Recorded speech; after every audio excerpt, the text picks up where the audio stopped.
예, 오늘 부드러운 마음 세 번째 포로의 마음에 대해서 말씀을 드리겠습니다. 포로의 마음이 됩니다. 독일의 신학자 중에 쥬른겐 몰트만이라는 사람이 있습니다. 제가 좋아하는 신학자 중에 한 사람이 됩니다. 그는 2차 세계대전 때에 독일군으로 전쟁에 참여를 했습니다. 그러다가 영국군의 포로가 돼서 그가 포로 생활을 하게 됩니다. 여러분, 포로라는 것이 얼마나 절망스럽습니까? 그의 미래를 알지를 못합니다. 그런데 그가 쓴 글에 보면 그가 포로일 때 하나님께서 그를 찾아오셨습니다. 그가 예수 그리스도를 만났습니다. 만나고 그가 신학을 공부하고 나중에 독일의 유명한 신학자가 됩니다. 근데 여러분 아시는 것처럼 독일은 2차 세계대전으로 말미암아 완전히 그야말로 아무것도 남지 않았습니다. 모든 국민이 절망 가운데 있었습니다. 아픔 가운데 있었는데 그가 소망의 신학, 즉 희망의 신학을 그가 제창하게 됩니다. 그 소망의 신학, 희망의 신학은 우리 조국 대한민국에도 민주화나 6.25가 끝난 이후에 엄청난 영향을 준 신학이 됩니다. 무엇이 소망인가입니다. 그는 말하기를 예수 그리스도가 십자가에서 고난당하시고 죽으실 때 하늘에 계신 하나님이 예수 그리스도와 함께 하셨다는 겁니다. 하늘에 그저 멍하게 계신 것이 아니라 그 하나님 십자가에 함께 하신 하나님이라고 그렇게 말을 합니다. 이 말씀을 제가 다시 뒤집는다면 어떻게 말씀을 드릴 수 있냐면 오늘 우리가 삶 속에 어려움이 있고 고난이 있고 슬픔이 있습니다. 그 고난과 슬픔의 자리, 우리의 현실의 자리에, 우리의 삶의 자리에 하나님이 함께 하신다는 겁니다. 우리 하나님이 먼 곳에 계셔서 우리의 기도를 들으신다 못 들으신다가 아니라 우리와 함께 하시는 겁니다. 내 안에 계신 하나님입니다. 그분이 우리 하나님입니다. 그것을 확신할 때, 그것을 믿을 때 이 몰트만은 이야기하기를 소망이 생긴다는 겁니다. 하나님이 주신 소망이 생긴다는 겁니다. 그러게 그는 그 소망을 단순한 소망이라고 쓰지 않고 생동하는 소망이라고 말합니다. 하나님을 인식할 때, 하나님을 만날 때 그 소망이 생깁니다. 그 자리가 어디냐? 우리의 현실이라는 겁니다. 나의 삶의 오늘의 자리라고 그는 그렇게 강조하고 있습니다. 그러기에 제가 이 말씀을 어떻게 또 여러분들에게 말씀을 드릴 수 있냐면 우리 각 사람은 문제가 있습니다. 아픔이 있습니다. 해결할 수 없는 것들이 있습니다. 우린 그것 놓고 씨름합니다. 그러나 우리가 하나님이 주신 소망을 갖는다면 문제가 아니라는 겁니다. 누가 정말로 문제냐? 내가 문제라는 겁니다. 내가 문제라는 겁니다. 내가 정말로 하나님을 만나면 우리는 하나님이 주신 소망을 갖습니다. 그리고 우리가 이 세상을 얼마든지 이겨낼 수 있고 행복하게 살아갈 수 있음을 우리는 자신할 수 있다는 겁니다. 이것이 바로 세상입니다. 오늘 세상은 어떤 법칙으로 이어져 가는가입니다. 오늘 세상에 지금 하늘에서 비가 내리고 있습니다. 세상의 법칙은 지극히 간단합니다. 눈에 보이는 것을 믿는 것이 세상의 법칙입니다. 저렇게 비가 오는데 우리 비 온다고 믿어야 합니다. 보는 것을 믿어야 됩니다. 이건 세상의 중요한 원리입니다. 법칙입니다. 그런데 오늘도 어떤 사람이 저렇게 비가 밖에 오는 것을 보고 비가 오지 않는다, 보는 것을 믿지 못한다면 그 사람은 이 세상을 살아갈 수 없습니다. 아마 우리는 그를 이 세상에 나고자나 정신병자로 그렇게 취급할 겁니다.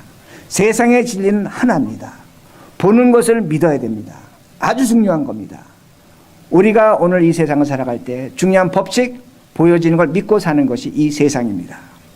그러나 우리에게는 믿어야만 보는 것이 있습니다. 믿어야만 보는 것이 있습니다.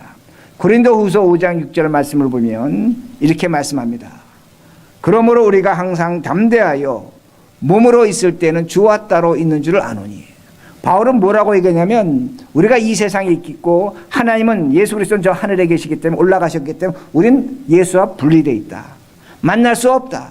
분명한 사실입니다. 그러나 그가 7절에서 이렇게 얘기합니다. 7절에서 이는 우리가 믿음으로 행하고 보는 것으로 행하지 아니함이로라. 바울은 뭐라고 얘기하냐면 이는 우리가 보는 것으로 사는 것이 아니라 믿음으로 산다고 말합니다. 영어 번역을 보면 For we live by faith. 우린 믿음으로 살고 not by the sight. 눈에 보이는 것으로 살지 않는다고 그렇게 말합니다. 그러니까 오늘 이 세상을 살아가는 우리들이 하나님을 만나고 우리 현실에서 오늘 내가 살아가는 삶의 현장에서 하나님을 만나라면 하나님을 믿으라는 겁니다. 그러면 하나님 만난다는 겁니다. 아주 간단합니다. 오늘도 하나님이 어디 있습니까? 우리 하나님을 찾습니다. 성경은 말씀합니다.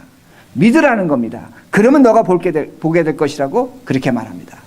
그러므로 제가 여러분들에게 우리 인생의 두 가지 중요한 법칙을 말씀드립니다.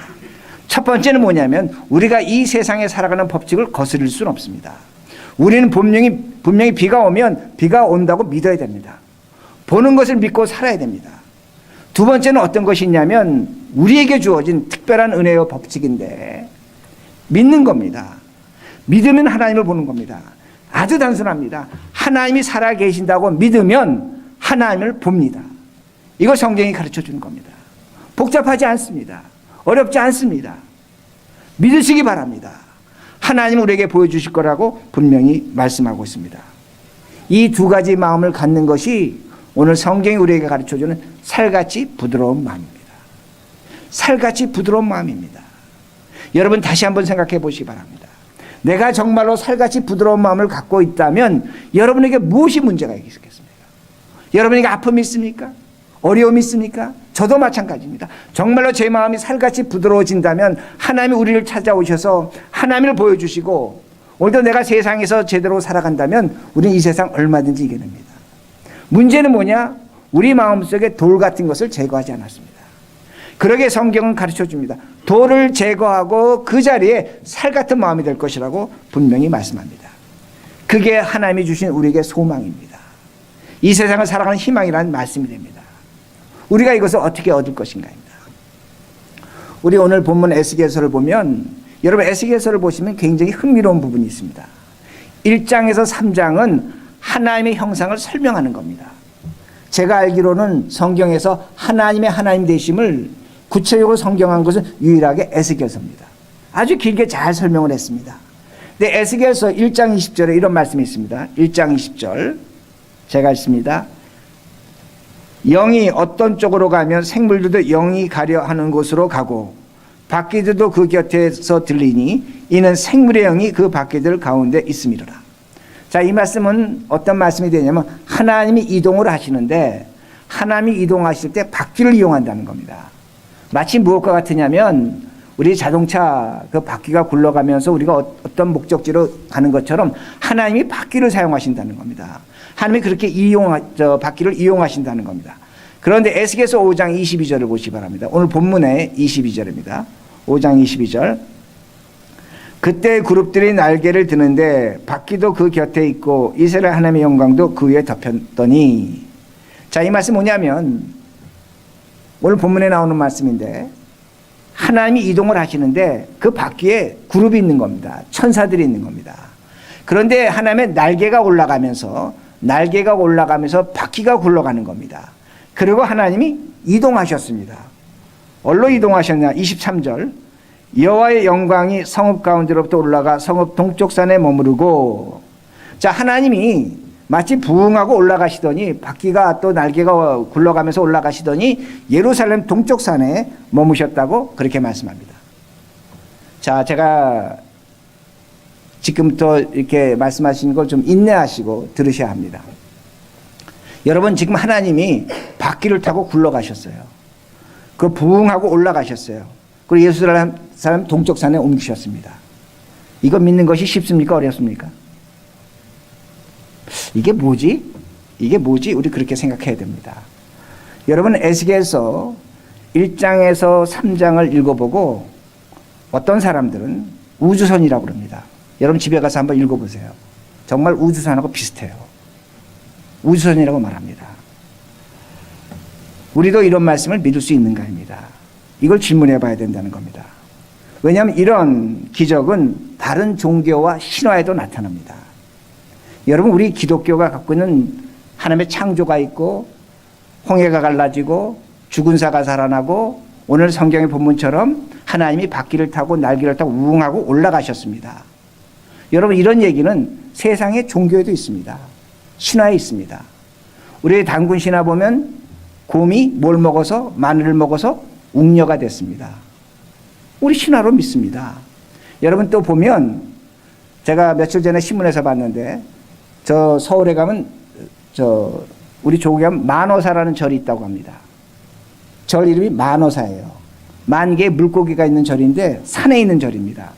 어떻게 그렇게 이름을 졌냐 하면 그 계곡에 수많은 물고기들이 있었는데 그 절 앞에서 스님이 설법을 잘 하시는 겁니다. 그러니까 그 설법을 듣기 위해서 물고기들이 떠내려가지 않고 돌이 됐다는 겁니다. 그래서 만호사라고 합니다. 여러분, 이거 전설입니다. 이거 신화입니다. 여러분, 우리 어떤 사람 중에 단군 신화를 믿습니다.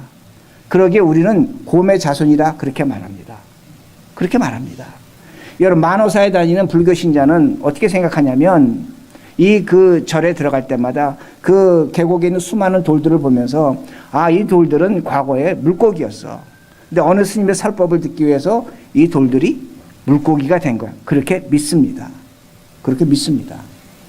여러분, 안 그럴 것 같아요? 그렇게 믿어요. 자, 만약에 우리들이 제가 좀 전에 말씀드린 단군 신화나 이 만호사의 그 전설을 믿는다면 우리가 믿는 하나님의 창조, 하나님께서 우주 만물 창조하시고 흙으로 사람을 만드시고 홍해를 가르시고 지옥과 천국이 있고 하나님이 좀 전에 말씀드린 것처럼 바퀴를 타고 하늘로 올라가시는 것, 그건 뭐가 됩니까? 또 전설이 되고 신화가 되는 겁니다. 그러게 제가 여러분에게 인내심을 가지라고 말씀드린 겁니다. 우리는 단군 신화나 만호사의 전설을 믿지 않습니다. 그걸 믿어서도 안 되고 믿을 수도 없고 믿어지지도 않습니다. 그러면 제가 이렇게 말씀을 드리면 하나님이 우주 만물을 창조하셨고 죽은 자를 살리셨고 하나님이 지금 바퀴를 타고 부흥하고 위로 올라가셨다. 이것이 하나님의 기적이라고 저는 믿고 확신합니다. 그럼 세상 사람들은 뭐라 그럽니까? 너무나 편협하다고 얘기합니다. 너만 진리를 갖고 있느냐? 너무나 독선적이라고 말합니다. 너는 종교에 세뇌됐다고 그렇게 말합니다. 세상 사람은 그렇게 비난하고 조롱할 수 있다는 겁니다. 제가 좀 전에 말씀드린 것처럼 성경에 나와 있는 얘기는 그 우주선 얘기야. 잘못 알고 있는 거야. 이렇게 이야기할 수 있다는 겁니다. 그러기에 어떤 신자들은 오늘 에스겔서를 읽으면서 이거는 하나님이 우주인인 것 같아. 이렇게 얘기합니다. 우주선 타고 올라갔다고 얘기합니다. 반대로 어떤 신자들은 하나님을 이렇게 만든 그런 어떤 그 불교나 어떤 그 단군 신화 같은 건 철저하게 배격합니다. 우상숭배라고 그렇게 얘기합니다. 그들과 싸워야 된다고 말합니다. 근데 제가 오늘 여러분에게 말씀드린 것은 로마서 1장 20절에서 24절의 말씀입니다. 성경은 뭐라고 가르쳐 주고 있냐면 하나님이 우주 만물을 창조하신 겁니다.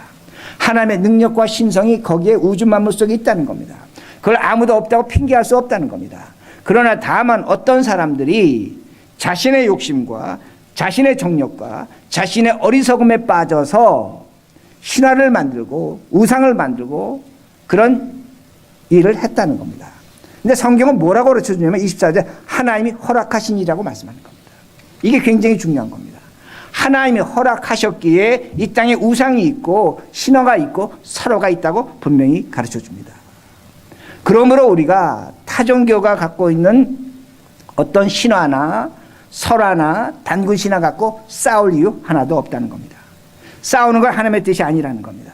하나님은 그들에게 그렇게 믿도록 허락하셨다는 겁니다. 제가 지금 이 말씀을 왜 드리냐면 우리가 살아가는 세상이 현실이 이렇다는 겁니다. 오늘도 우리가 세상 살려고 하는데 우리에게 들려지는 것은 하나님이 과연 하나님이냐고 요구하는 겁니다. 너가 믿는 성경이 정말로 진리냐입니다.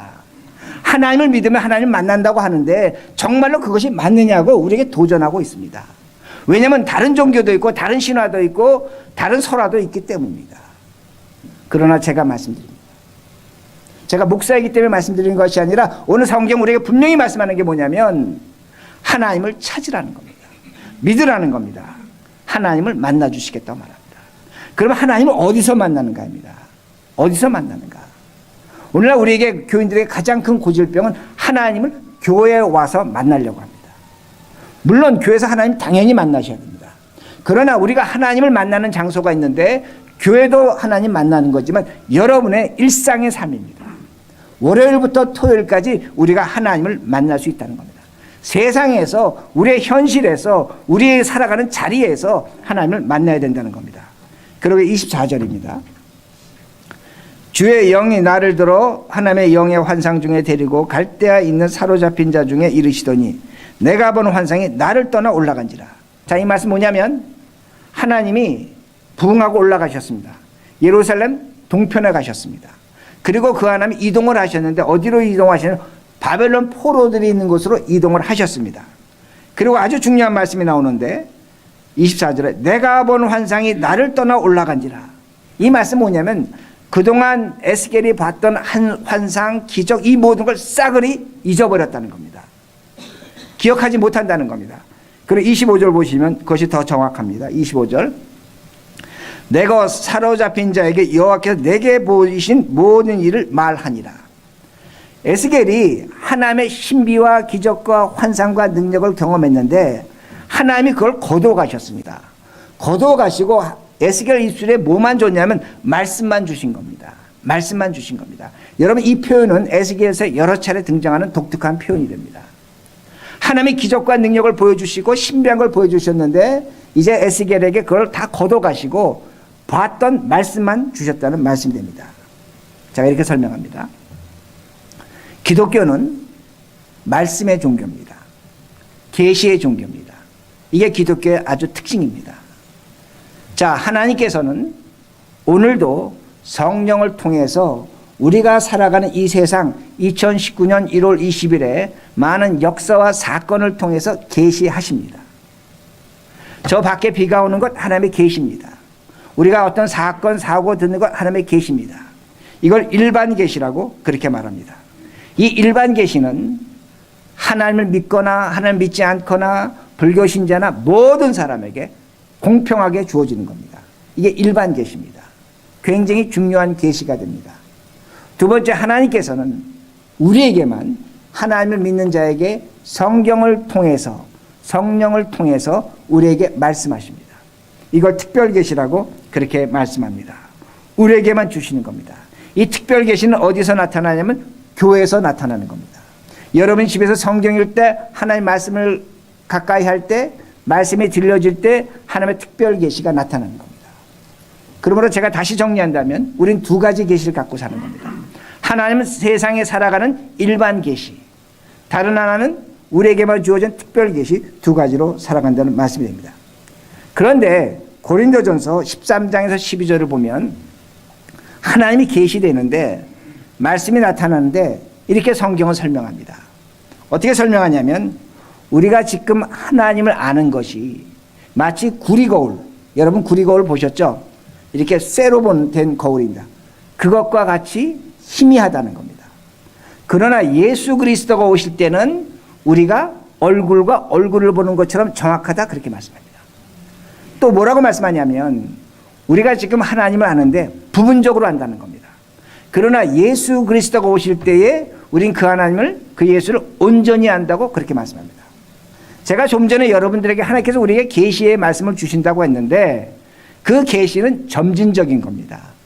천천히 주어지는 것, 비밀이 천천히 알려지는 것, 한꺼번에 확 주어지는 것이 아니라 예수 그리스도 오실 때까지는 진리요 사실이지만 완벽하게 뚜렷하게 확실하게 주어지는 것은 예수 그리스도가 오실 때 재림할 때라고 성경은 가르쳐줍니다.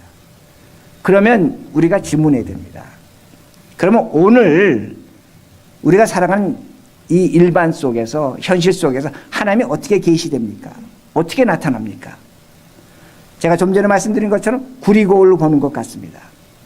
마치 불완전하게 나타나고 완전하지 않습니다. 그러나 하나님이 나타나십니다. 제가 이렇게 설명합니다. 우리가 공기를 볼 수 있습니까? 볼 수 없습니까? 공기 없습니다. 그런데 요새 서울에서 미세먼지로 아주 큰 문제가 됐습니다. 우리 애가 얼마 전에 서울 갔다 왔는데 정말로 심각한 것 같습니다. 근데 그 공기를 채집해서 여러분 전자현미경으로 보면 그 공기 속에 뭐가 있습니까? 철분이 있습니다. 나무 조각이 있습니다. 타이어 조각이 있습니다. 온갖 오염물질이 다 보여지는 겁니다. 예를 들자면 공기 속에 철이 있는 겁니다. 그러게 심장 박동을 이상하게 만들고 치매 원인이 된다고 말합니다. 여기 있는 쇠가 있습니다. 이 쇠가 조각이 나고 우리 머리카락보다 더 잘게 부셔져서 철이 공기 중에 있는 겁니다. 우리가 철이 공기 중에 있다고 믿을 수 있습니까? 믿지 못하죠. 그러나 있는 겁니다. 오늘 우리의 가장 큰 오류는 뭐냐면 제가 처음에 말씀드린 것처럼 우리는 보는 것을 믿어야 합니다. 저 밖에 비가 오면 비 오는 것을 믿어야 합니다. 그러나 성경 우리에게 다시 가르쳐 줬습니다. 믿으라는 겁니다. 그러면 만날 수 있다는 겁니다. 다시 말씀드리면 오늘도 우리는 안 보이면 없다고 생각합니다. 보이지 않으면 있지 않다고 생각합니다. 아니라는 겁니다. 하나님은 보이지 않지만 마치 공기와 같은 겁니다. 공기 중에 물질과 같은 겁니다. 계시는 겁니다. 있는 겁니다. 하나님은 오늘 계시는데 다만 우리가 구리 거울 보는 것처럼 뚜렷하진 않습니다. 확신하진 않습니다. 그러나 하나님은 분명히 계신다는 겁니다. 2019년 오늘 1월 20일에 하나님의 계심을 믿으면 하나님은 나타납니다. 우리가 지금 답답한 건 뭐냐면 보지 않으니까 볼 수 없으니까 하나님 없습니다 하는데 그게 아니라는 겁니다. 하나님 계심을 믿으라는 겁니다. 성경이 요구하는 겁니다. 그러면 하나님은 나타나신다는 겁니다. 2019년 1월 20일에 하나님의 살아계심을 경험하면 우리는 모든 것을 이겨낼 수 있습니다. 정말로 부드러운 마음이 되는 겁니다. 그 부드러운 마음이 되면 우리는 못할 것이 없습니다. 그 부드러운 마음이 되면 무엇을 할 수 있냐면 문제가 아니라는 겁니다. 내 가난이, 내 질병이, 내 고통이 문제가 아니라 누가 문제냐? 내가 문제라는 걸 알게 되는 겁니다.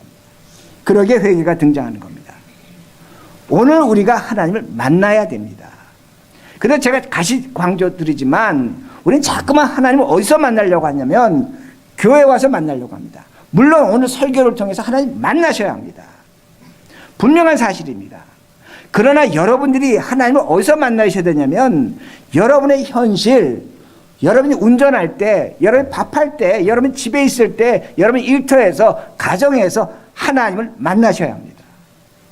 이게 왜 중요하냐면 오늘 우리들이 우리의 현실에서 하나님을 만나지 못하면 하나님이 우리를 벌 주십니다.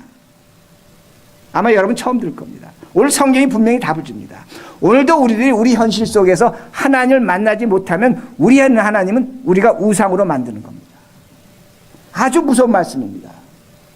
그러기에 우리가 주일날 와서도 하나님 만나야 되지만 여러분이 월요일부터 토요일까지 운전을 하든 밥을 하든 빨래를 하든 무엇을 하든 순간순간마다 하나님을 찾으셔야 된다는 겁니다. 만나셔야 된다는 겁니다. 제가 왜 이렇게 말씀을 드리냐면 여러분 두 번에 걸쳐 설교를 들으셨습니다. 예루살렘에 남은 자들이 있습니다. 그 예루살렘의 남은 자들은 뭐라고 생각하냐면 하나님은 예루살렘 성전에만 계신다. 그러기에 저 바벨론 포로들에게 있는 건 하나님이 없다. 하나님은 성전에만 있다는 겁니다. 교회만 있다는 겁니다. 주일에만 있다는 겁니다. 그런데 하나님이 그들을 어떻게 하십니까? 21절에 보면 이렇게 말씀하십니다. 그러나 미운 것과 가증한 것으로 마음을 따르는 자는 내가 그 행위대로 그 머리에 갚으리라 나 주 여호와의 말이니라. 무서운 말씀입니다. 예루살렘 성전에만 하나님이 있다. 교회 가면 하나님 만난다. 그러면 하나님이 뭐라고 말씀하죠? 내가 그 사람들 행위대로 벌 주겠다고 그렇게 말씀하십니다. 무엇을 얘기하는 겁니까? 우리의 신앙생활은 교회 신앙생활 잘 하셔야 합니다. 정말로 잘. 그러나 더 중요한 건 뭐냐면 너희들이 하나님이 없다고 생각되는 세상에서 부부생활에서 가정생활에서 직장생활에서 어떻게 살고 있느냐입니다. 예배 드리는 자냐고 그렇게 묻고 계신 겁니다. 여러분 무서운 게 뭔지 아십니까? 오늘 교회 가장 실수가 뭔지 아십니까? 교회 중심입니다. 맞습니다. 교회 중심입니다. 신학적으로도 교회는 예수 그리스도가 주신 구원의 선물입니다. 교회에 모여야 됩니다. 그러나 신학적으로 교회는 흩어져야 합니다. 여러분의 가정으로 직장으로 흩어지는 것이 교회라는 말씀이 됩니다. 여러분 예루살렘에 남은 자들이 어떻게 했습니까? 하나님은 예루살렘 성전에 계신다고 하니까 그 바벨론 사람들의 땅을 빼앗았습니다. 돌 같은 마음입니다. 그런데 하나님은 어떻게 하셨습니까? 제가 좀 전에 설명드린 것처럼 부흥하고 올라가셔서 어디로 가셨어요? 예루살렘 성전에 계십니까? 안 계셔요. 하나님이 바벨론에 계세요. 바벨론이 뭐냐면 오늘날의 세상입니다.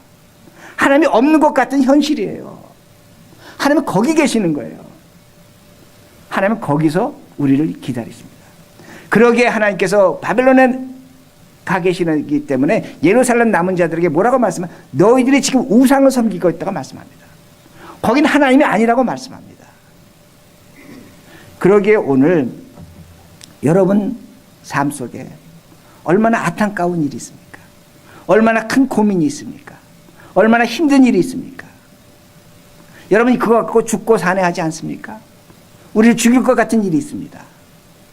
여러분 그 자리에서 하나님이 계십니다. 아멘?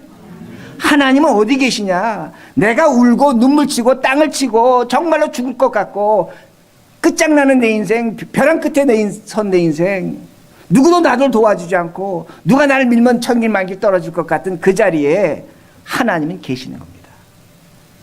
그 낭떠러리에 떨어지십니까? 사람은 나를 밀어도 하나님 나와 같이 떨어지십니다. 이게 소망의 신학입니다. 이게 희망의 신학이라는 겁니다. 이런 사람들이 하나님을 만나는 겁니다. 그러기에 다시 말씀드립니다. 여러분 누구 붙잡고 살아가십니까? 뭐 붙잡고 살아가십니까? 붙잡을 게 뭡니까? 자식입니까? 돈입니까? 사람입니까? 아닙니다. 하나님 붙잡으셔야 됩니다. 그 하나님은 어디 계시냐? 주일날 교회 자리 이 자리에 계신 하나님이 되시지만 우리의 현실에 월요일부터 토요일까지 우리 가정에 우리 식탁에 우리 삶에 계십니다. 그 하나님 잡으라는 겁니다. 그런 자에게 이렇게 약속하십니다. 18절 그들이 그리로 가서 그 가운데 모든 미운 물건과 그 모든 가증한 것을 제거해 버릴지야. 너무나 놀라운 말씀입니다. 하나님이 없다고 생각하는 그들을 하나님이 다시 예루살렘 성전에 돌려보내시고 그 예루살렘 성전의 우상을 누가 제거한다? 이 사람들이 제거하는 겁니다. 우리들이 제거하는 겁니다. 그러게 제가 주님께 몰트만의 얘기를 한 겁니다. 절망입니다.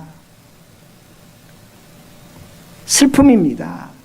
억울합니다. 왜 내가 이 일을 당해야 되고 왜 이렇게 살아야 되고 왜 이 고통을 당해야 되고. 하나님은 어디 계신가?